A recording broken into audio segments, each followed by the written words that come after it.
ओम गंग गणपतये नमो नमः। सप्तम स्कंद अतः सप्तमो अध्याय। प्रहलाद जी के द्वारा माता के घर में प्राप्त हुए नारद जी के उपदेश का वर्णन भाग 2। इसलिए तुम लोग को पहले इन गुणों के अनुसार कर्मों का बीज ही नष्ट कर देना चाहिए। इसमें बुद्धि वृत्तियों का प्रवाह निर्मित हो जाता है। इसी को दूसरे शब्द में योग या परमात्मा से मिलन करते हैं।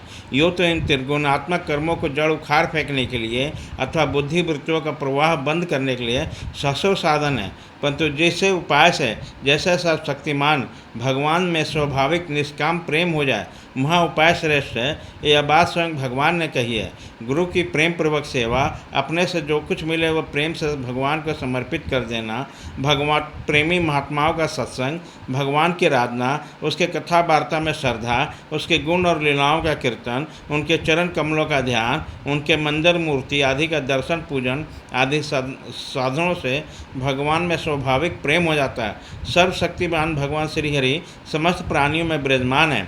ऐसी भावना से यथाशक्ति सभी प्राणियों की इच्छा पूर्ण करें और हृदय से उसका सम्मान करें। काम, क्रोध, लोभ, मोद, मह और मत्सर, इन 6 शत्रुओं पर विजय प्राप्त करके जो लोग इस प्रकार भगवान की साधना भक्ति का अनुष्ठान करते हैं, उन्हें उन भक्ति के द्वारा भगवान श्री कृष्ण के चरणों में अन्य प्रेम की प्राप्ति हो जाती है।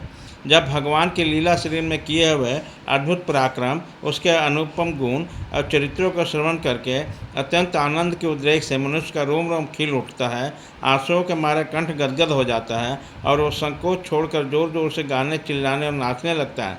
जिस समय वो गृहस्थ पागल की तरह हंसता है, कभी क्रूर क्रंदन करता है, कभी ध्यान करता है, तो कभी भगवत भाव से लोगों की वंदना करता है। जब वह भगवान में तन्मय हो जाता है, बार बार लंबी सांसें खींचता है, संकोच छोड़कर हरे जगतपति नारायण कहकर पुकारता है, तब भक्ति योग के महान प्रभाव से उसके सारे बंधन कट जाते हैं और भगवत भाव की भावना करते करते उसका हृदय ही तदवार भगवानमय हो जाता है। उसी समय उसका जन्म मृत्यु का बीजों का खजाना ही जल जाता है।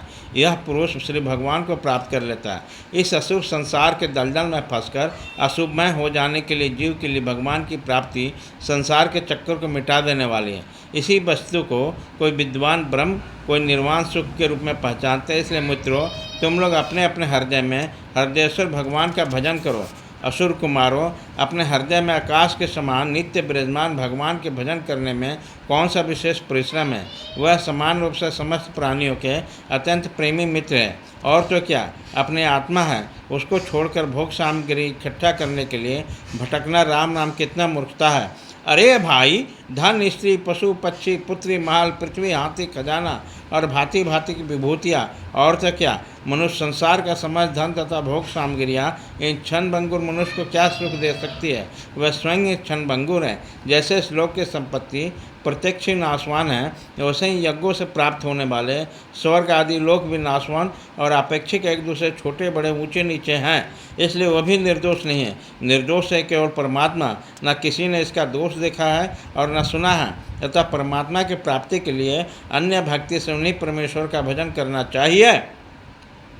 इसके सिवा अपने को बड़ा विद्वान मानने वाला पुरुष इस लोक में जिस उद्देश्य से बार बार बहुत से कर्म करता है, उस उद्देश्य की प्राप्ति तो दूर हो रही है, उल्टा उसे उसकी विपरीत फल मिलता है और निस्संदेह मिलता है।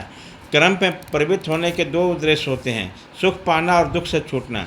परंतु जो कामना न होने के कारण सुख में निमग्न होता है, वह कामना कारण वह सदा दुख ही भोगता रहता है। मनुष्य इस लोक में सकाम करने के द्वारा शरीर के लिए भोग प्राप्त करना चाहता है।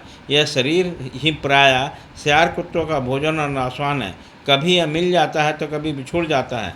जब शरीर की यह दशा है, तब इसमें अलग रहने वाले पुत्र, स्त्री, महल, धन, संपत्ति, राज्य, खजाने, हाथी घोड़े, मंत्री, नौकर, चाकर, गुरुजन और दूसरे के कहलाने की बात ही क्या है। यह तुच्छ विषय अपने शरीर के साथ ही नष्ट हो जाता है। ये जान तो पड़ते हैं पुरुषार्थ के समान, परंतु है वास्तव में अनर्थ रूपी। आत्मा स्वयं ही अनंत आनंद का महान समुद्र है। इसके लिए इन वस्तुओं की क्या आवश्यकता है। भाई, तनिक विचार तो करो। जो गर्भधान से लेकर मृत्यु पर्यंत तक सभी अवस्थाओं में अपने कर्मों का अधीन होकर क्लेश ही क्लेश भोगता है, उसके संसार में स्वार्थ क्या है? यह जीव सूक्ष्म शरीर को अपना आत्मा मानकर उसके द्वारा अनेक प्रकार के कर्म करता है और कर्मों के कारण फिर शरीर ग्रहण करता है। इस प्रकार कर्म से शरीर और शरीर से कर्म की परंपरा चल पड़ती है और ऐसा होता है विवेक के कारण। इसलिए निष्काम भाव से निष्क्रिय आत्मस्वरूप भगवान श्री हरि का भजन करना चाहिए। अर्थ, धर्म और काम सब उन्हीं का आश्रित है, बिना उनकी इच्छा के नहीं मिल सकता। भगवान श्री हरि समस्त प्राणियों की ईश्वर आत्मा परम प्रियतम है। वह अपने बनाए हुए पंचभूत और सूक्ष्मभूत आदि के द्वारा निमित्त शरीरों में जीव के नाम कहे जाते हैं। देवता, दानव, मनुष्य, यक्ष, गंधर्व कोई भी क्यों न हो, जब भगवान के चरण कमलों का सेवन करता है वो हमारे समान कल्याण का भाजन होता है। दैत्यबाल को भगवान को प्रसन्न करने के लिए ब्राह्मण, देवता, ऋषि होना, सदाचार, विविध ज्ञानों से संपन्न होना, दान, तप, ज्ञान, शारीरिक और मानसिक सोच और बड़े बड़े व्रतों का अनुष्ठान पर्याप्त नहीं है। भगवान केवल निष्काम प्रेम भक्ति से प्रसन्न होते हैं और सब तो यह विडम्बना मात्र है। इसलिए दानव बंधुओं, समस्त प्राणियों को अपने समान ही समझकर सर्वत्र विराजमान सर्वात्मा सर्वशक्तिमान भगवान की भक्ति करो। भगवान की भक्ति के प्रभाव से दैत्य, यक्ष, राक्षस, स्त्री, असुर, गोपालक, अहिर, पक्षी, मृग और बहुत से पापी जीव भी भगवत भाव को प्राप्त हो गए हैं। इस संसार में मनुष्य शरीर में जीव का सबसे बड़ा स्वार्थ अर्थात एकमात्र परमार्थ इतना है कि भगवान श्री कृष्ण की अन्य भक्ति प्राप्त हो करें।